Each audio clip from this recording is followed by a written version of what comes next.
Assalamualaikum warahmatullahi wabarakatuh. Halo semua, kembali lagi pada channel mahasiswa STPN.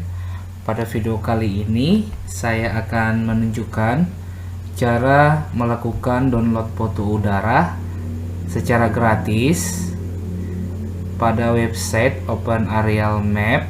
Jadi langkah yang pertama teman-teman lakukan, masuk ke browser. Setelah itu teman-teman ketik aja OpenArealMap.org, lalu kita klik open.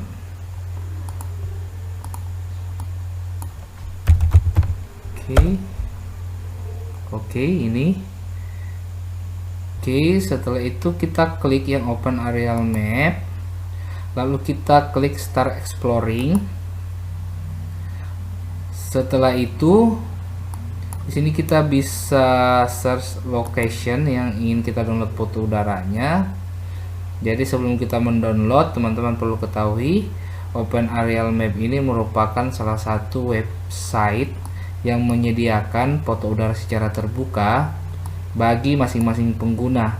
Jadi di sini kita bisa mengambil foto udara yang telah diupload oleh seseorang, ataupun kita bisa membagikan foto udara yang telah kita lakukan perekaman sendiri, lalu kita bagikan biar orang lain itu bisa akses seperti itu. Jadi untuk memulai mendownload foto udara yang tersedia pada web ini, teman-teman bisa search di sini area mana yang kita ingin download. Misalkan saya ambil Yogyakarta, di sini saya ketikkan. Setelah kita telah mendapatkan foto udara yang kita ingin download, teman-teman bisa klik aja satu kali di sini. Setelah itu dia akan muncul dua seperti ini. Jadi di sini kita bisa lihat perekamannya dilakukan di 2017 bulan 9 tanggal 7 oleh Ridho Dwi Darmawan. Jadi untuk mendownload foto udara ini kita tinggal klik aja di sini satu kali, lalu kita klik yang ini download raw-TIFF, klik satu kali. Oke, kita tunggu prosesnya hingga selesai. Jadi setelah kita download data ini, kita bisa masukkan langsung di ArcGIS, QGIS seperti itu. Baik, setelah kita telah mendownload foto udara ini, kita langsung buka di ArcGIS. Oke, kita buka. Jadi ini kita pindahkan dulu, akan di download.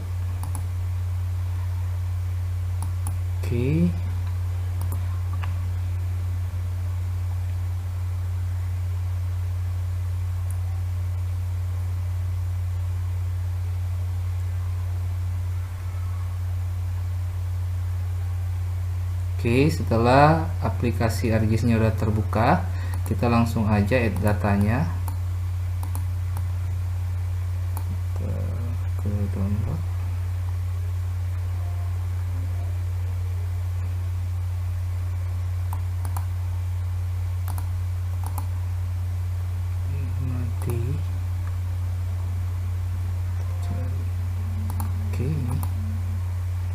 Nah, seperti ini. Setelah kita lakukan add foto udara yang telah kita re-download, jadi teman-teman bisa langsung melakukan analisis atau kegiatan lainnya. Baik, mungkin sekian tutorial pada video kali ini. Semoga bermanfaat dan selamat mencoba.